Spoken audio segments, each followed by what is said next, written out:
Hello friends, Techpedia ఛానల్కి స్వాగతం. ఈరోజు మనం బ్రౌజర్ హిస్టరీ గురించి ఒక ఇంపార్టెంట్ విషయం తెలుసుకుందాం. మనలో చాలామంది ఏదైనా బ్రౌజర్ యూజ్ చేసి ఏదైనా వెబ్సైట్ విజిట్ చేయడం కానీ, ఏమైనా డౌన్లోడ్ చేయడం కానీ, ఏవైనా అప్లోడ్ చేయడం కానీ చేస్తూ ఉంటాం. అయితే ఇవన్నీ ఎవరికి తెలియకుండా మనం బ్రౌజింగ్ హిస్టరీ క్లియర్ చేస్తాం. అలా చేసి మన బ్రౌజింగ్ హిస్టరీ అంతా క్లియర్ అయిపోయిందని అనుకుంటాం. కానీ అలా జరగదు. మనం చేసే ప్రతి విషయం, అంటే మనం బ్రౌజర్ యూజ్ చేసిన ప్రతి యాక్టివిటీ కూడా గూగుల్ రికార్డ్ చేస్తుంది. మన గూగుల్ అకౌంట్ లో రికార్డ్ అయి ఉంటుంది. అలా ఉన్న డేటాని మనం కంప్లీట్ గా ఎలా డిలీట్ చేయొచ్చో ఈరోజు చూద్దాం. కానీ ముందుగా మీరు నా ఛానల్ కి సబ్స్క్రైబ్ చేయండి. సబ్స్క్రైబ్ బటన్ పక్కన ఉన్న బెల్ ఐకాన్ క్లిక్ చేస్తే మీకు ఇన్స్టెంట్ నోటిఫికేషన్ వస్తుంది. ఆ విధంగా మీరు నా వీడియోస్ మిస్ అవ్వకుండా ఉండొచ్చు. అలాగే ఈ వీడియో నచ్చితే తప్పనిసరిగా మీ ఫ్రెండ్స్ అండ్ ఫ్యామిలీతో షేర్ చేయండి. అంతేకాకుండా ఈ టాపిక్ మీద మీకు ఇంకా కొత్త విషయాలు ఏమైనా తెలుసుంటే కామెంట్ సెక్షన్లో తెలియచేయండి. అవి కొంతమందికైనా ఉపయోగపడే అవకాశం ఉంటుంది. ఇక ఈరోజు టాపిక్లోకి వెళ్తే, మీరు స్క్రీన్ మీద చూస్తున్నారు కదా, ఇక్కడ క్రోమ్ బ్రౌజర్ ఓపెన్ అయ్యి ఉంది. ఈ బ్రౌజర్లో నేను ఆల్రెడీ సైన్ ఇన్ అయి ఉన్నాను అనమాట. ఇప్పుడు నేను మీకు నా బ్రౌజింగ్ హిస్టరీ చూపిస్తాను చూడండి. ఇక్కడ మెనూ బటన్ మీద క్లిక్ చేసి హిస్టరీ క్లిక్ చేస్తే ఇక్కడ నేను ఓపెన్ చేసిన బ్రౌజర్స్ అవి కూడా ఇక్కడ మనకి కనిపిస్తున్నాయి. ఇక్కడ నేను ఇప్పుడు క్లియర్ బ్రౌజింగ్ డేటా క్లిక్ చేస్తున్నాను. ఇక్కడ క్లియర్ డేటా అని బటన్ మీద ప్రెస్ చేస్తున్నాను. అలా చేయడం వల్ల బ్రౌజింగ్ హిస్టరీ అంతా పోయి ఉండాలి. కానీ ఇప్పుడు నేను ఒక వెబ్సైట్ ఓపెన్ చేస్తున్నాను చూడండి.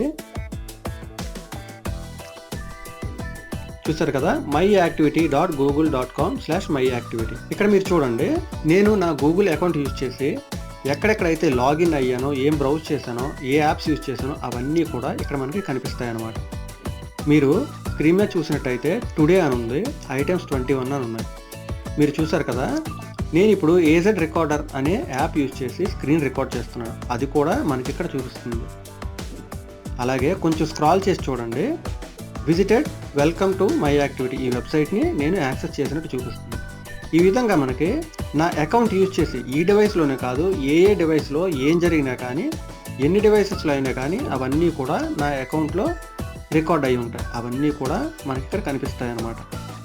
మనం జస్ట్ బ్రౌజింగ్ హిస్టరీ క్లియర్ చేసి అవన్నీ పోయాయి అనుకుంటాం. ఎవరైనా కానీ మనం సైన్ ఇన్ అయి ఉన్న బ్రౌజర్ ఓపెన్ చేసి చూసారంటే ఈ డీటెయిల్స్ అన్నీ వాళ్ళకి కనిపిస్తాయి. చూసారా, ఎస్టర్డే అని ఉంది. ఎస్టర్డే యాక్టివిటీస్ అన్నీ కూడా మనకి ఇక్కడ కనిపిస్తున్నాయి. అలాగే May 26. ఇలా మీరు చూసుకుంటూ పోతే మనకి మన అకౌంట్ క్రియేట్ అయిన దగ్గర నుంచి మనం ఏం చేసామో అవన్నీ కూడా ఇక్కడ రికార్డ్ అయి ఉంటాయి అన్నమాట. కొంతమంది కొన్ని పర్సనల్ వెబ్సైట్స్ అవి ఓపెన్ చేస్తూ ఉంటారు. అవన్నీ కూడా ఇందులో ఉంటాయి. అలాంటి వాటిని మీరు డిలీట్ చేయాలి అనుకుంటే పర్మనెంట్గా మీరు ఆ పర్టికులర్ యాక్టివిటీ దగ్గరికి వెళ్ళాలి. సపోజ్ ఇక్కడ మీరు చూసినట్టయితే visited welcome to my activity అని ఉంది. ఇది ఒక వెబ్సైట్ని నేను విజిట్ అయ్యాను. దీన్ని రిమూవ్ చేయాలి అనుకుంటే ఇక్కడ 3 డాట్స్ ఐకాన్ ఉంది కదా, దాని మీద క్లిక్ చేయండి. డిలీట్ అని కొడితే మనకు ఒక పాపప్ వస్తుంది అనమాట.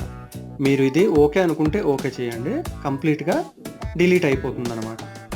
ఈ విధంగా మీరు పర్మనెంట్గా ఆ యాక్టివిటీని డిలీట్ చేయొచ్చు. మీరు కేవలం బ్రౌజింగ్ హిస్టరీ డిలీట్ చేయడం వల్ల బ్రౌజర్లో ఉన్న హిస్టరీ పోతుంది తప్ప మీ myactivity.google.comలో ఆ యాక్టివిటీ రికార్డ్ అయ్యే ఉంటుంది. ఇందులో కేవలం మీరు బ్రౌజర్కి సంబంధించినవే కాదు, మీరు ఏదైనా యాప్ యూజ్ చేస్తారు అంటే, మనం గూగుల్ ప్లే స్టోర్ యూజ్ చేసి ఏదైనా యాప్ డౌన్లోడ్ చేసినా, లేకపోతే యాప్ అన్ఇన్స్టాల్ చేసినా, ఏం చేసినా కానీ మొత్తం డీటెయిల్స్ అన్నీ ఇక్కడ ఉంటాయన్నమాట. అందుకని మీ పర్సనల్ యాక్టివిటీస్ ఏమైనా ఉంటే మీరు తప్పనిసరిగా myactivity.google.com వెబ్సైట్లోకి వెళ్ళి అక్కడి నుంచి రిమూవ్ చేయాలి. అప్పుడే అవి ఎవరికి తెలియకుండా ఉంటాయన్నమాట. అంతేకాకుండా మీరు తీసుకోవాల్సిన మెయిన్ జాగ్రత్త ఏంటంటే, మీరు ఏదైనా పర్సనల్ వెబ్సైట్స్ కానీ, లేకపోతే మీరు చేసిన పని ఎవరికి తెలియకుండా ఉండాలి అనుకుంటే మీరు మీ బ్రౌజర్లో మీ అకౌంట్లోంచి సైన్ అవుట్ అవ్వాలి. సైన్ అవుట్ అయిన తర్వాత మీరు ఏ యాక్షన్స్ పెర్ఫామ్ చేసినా కానీ మీ గూగుల్ అకౌంట్లో రికార్డ్ అవ్వదు.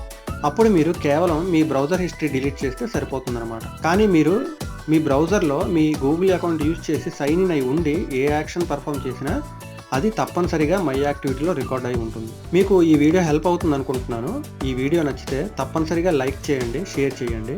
అంతేకాకుండా నా ఛానల్కి తప్పకుండా సబ్స్క్రైబ్ చేయండి. సబ్స్క్రైబ్ బటన్ పక్కన ఉన్న బెల్ ఐకాన్ క్లిక్ చేస్తే నేను వీడియో అప్లోడ్ చేసిన వెంటనే మీకు నోటిఫికేషన్ వస్తుంది. ఆ విధంగా మీరు నా వీడియోస్ మిస్ అవ్వకుండా ఉండొచ్చు.